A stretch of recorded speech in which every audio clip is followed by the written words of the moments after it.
Welcome back to NF Tuesdays, where I do a deep dive into NFT projects from a legal angle, and it usually ends up with me telling you about something that went wrong. And boy, do I have a good one for you this week, because it was last spring that the Coachella Music Festival made about $1.4 million extra by selling like lifetime membership NFTs, and those links have since gone broken, and they are in like full damage control mode. So let's take a look at some of the original articles and how this all came about.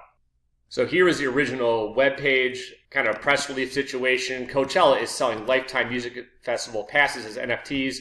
The collection's 10 centerpiece NFTs grant lifetime access to Coachella, as well as unique luxury experiences for this year's festival via a partnership with FTX US. Gee, I don't like the sound of that.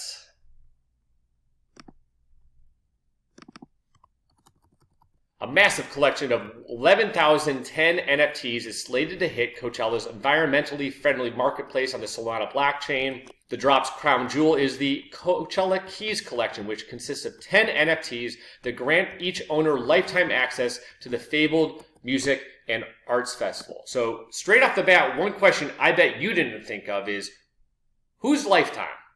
Whose lifetime does these NFTs last for? Is it the original person who purchased them, or is that transferable to a younger person later who might be interested in having their lifetime passes? I searched long and hard on the Coachella NFT like help section for like terms and conditions as I usually go through. I couldn't find anything. So I'm guessing that there might have been something disclosed at the time of auction, and if anybody out there has a link to that, I'd love to read it, because I think it's a really curious detail that they left off, and it could end up being a really, really bad deal in the long run if people are still expecting to transfer their NFTs to younger people, and those younger people are expecting to be able to get lifetime access.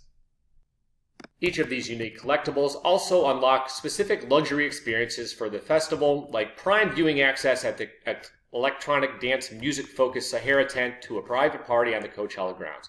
Naturally, there's also an infinity key, offering its owner a combination of lifetime guest passes, culinary experiences, private transportation, and more. Coachella is also selling 2 collections of art-centric NFTs like digital festival posters redeemable for coffee table books, 1,000 editions of those, and combinations of photographs and never-before-heard soundscapes, 10,000 editions of those. So I'm guessing that these ones obviously aren't quite as valuable as like a lifetime membership to get into Coachella, and I really think this is where they're going to lose their money here, because they're going to have to find a way around these 11,000. It's 11,000 of these like art-centered NFTs, whereas if you could track down the 10 people who had the lifetime memberships, you could probably figure out an easy way around that. But to do the extra 11,000 for something that probably didn't bring in a whole lot of money, probably not really thrilled about how that one panned out. So after the NFTs sold, they did another press release saying that altogether, the Keys collection sold for $1.474 million, and they gave some details about them below.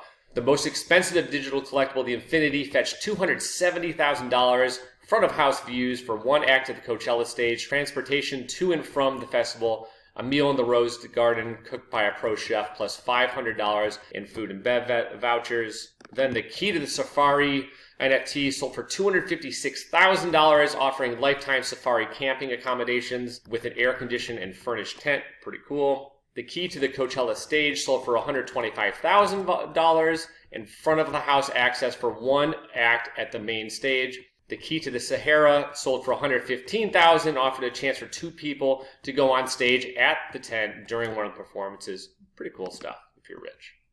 The most basic NFT, the Key to the Coachella guest, sold for $121,000, offered 2 lifetime guest passes. Again, lifetime. What does that word mean? Whose lifetime?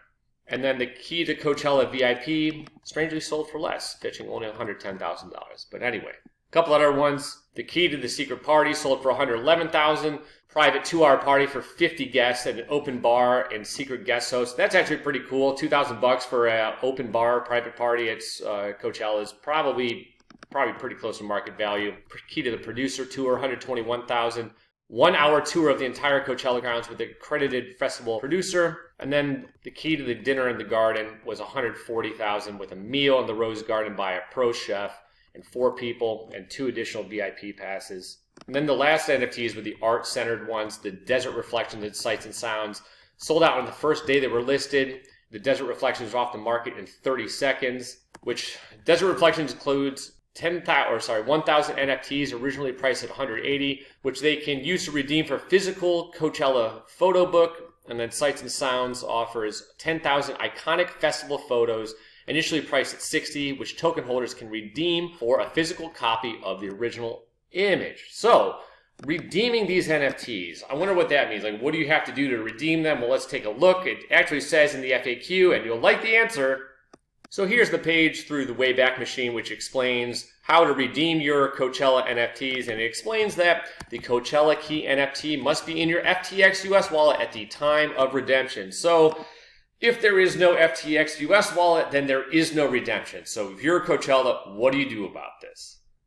Well, they're doing their best they can on their Discord server. We wanted to update you on the progress we've made with our Coachella NFT recovery. We're committed to reinstating access to all Coachella NFT holders. The situation is complex, and we will take some time to resolve, but our team is actively working through the next steps. We appreciate your patience and understanding. All Desert Reflections and Sights and Sounds redemption requests received on or before November 10 are being processed for fulfillment. If you are unable to redeem your NFT before that date, we'll update you as soon as we release a new redemption portal. We'll continue to update the status of your efforts here. So yes, Coachella has created a very complicated situation for themselves because they encourage their customers to go to FTX, create a wallet, provide a bunch of personal information, KYC, AML, to trace the identity of those customers, those festival goers. They tied it, FTX did, to the digital assets and everything, and Coachella said, great, we trust you guys. We're very comfortable centralizing this entire process on this one giant company, and we bet you get it right. And then boom, it all goes down in a spectacular ball of flames. And this illustrates the entire purpose and the entire problem we're seeing in a lot of NFTs and blockchain, which is the decentralized aspect of it. If it's not decentralized and all of that trust, all of that reliability is stuck on one company, especially one guy, SBF, then you're gonna have a bad time. It doesn't make any sense to do it this way. I mean, from a business sense, you probably think, oh, this is a good idea. We can just offshore all this to like one contractor, one service agreement with FTX, and then boom, look what happens. I also find it very peculiar that I couldn't find any information about the terms of sale anywhere on Wayback Machine or anywhere on the internet about this. Let's take a look at a couple of the web pages, the FAQ sections, and kind of show the best I could kind of come up with. So here's the NFT help guide, and I always scroll down to the bottom first to see the terms of use and the terms of sale, and I'm telling you that nowhere in the privacy policy, wristband terms of use, or the actual site terms of use did it say anything about what you actually own when you own an NFT. Do you actually own the underlying copyright in the work when you purchase it, or you just have like a right to access that digital file, which has since broken, obviously, because FTX was hosting all of the information? Or did you just have that right of access to it? Or is it like the Washington Capitals NFT project that I criticized because it only gave the right to access the digital artwork and relieved the Capitals of any obligation to actually maintain that connection between the NFT and the digital art? So I can't quite tell what the terms were here of the Coachella NFTs, and that probably spells bad news for Coachella. Again, I'm guessing that somewhere in the auction phase, there was something either on the FTX website or during the auction process that actually gave you, like kind of read you your rights of what you actually own. But without knowing those, and I'm surprised that I can't find them anywhere, not a good sign. Without knowing those, I can't say 100%, but it's not looking good. And this FAQ page did provide some good information about and hints about what it actually meant. So let's look. These carrots don't expand anymore, but I'm telling you that when I was reading these previously and it said, what do I receive after purchasing a Coachella Keys NFT? I was sure that it would say something about the intellectual property rights down here, but it didn't. It said that you'd receive something in the mail, for your, concert poster or something along those lines. And each of these, I read every single one of them. How do you redeem them? Okay, did that, but why do I need to redeem my key? That wasn't very helpful. And then all the rest of these really didn't provide any actual information about what you actually get when you purchase the NFTs. They have some basics down here and everything, but it was surprisingly barren in terms of what information they actually provided to you. So this would all kind of be implied by law. So this really ends up becoming a huge nightmare for Coachella. What they thought was going to be an easy cash project for $1.4 million is now turned into a huge headache. They're going to have to trace back the identity of all, 11,010 NFT owners. Those 10 people who own like the lifetime access keys are probably the most valuable ones. They probably have a legitimate case against Coachella for unjust enrichment or breach of contract, because typically in your terms of sale, it would disclaim something like that or limit their liability in some way. And here, I can't find that anywhere. And on top of that, those 11,000 artwork NFTs that really aren't that valuable, well, they have to perform on those contracts too, those terms of sale.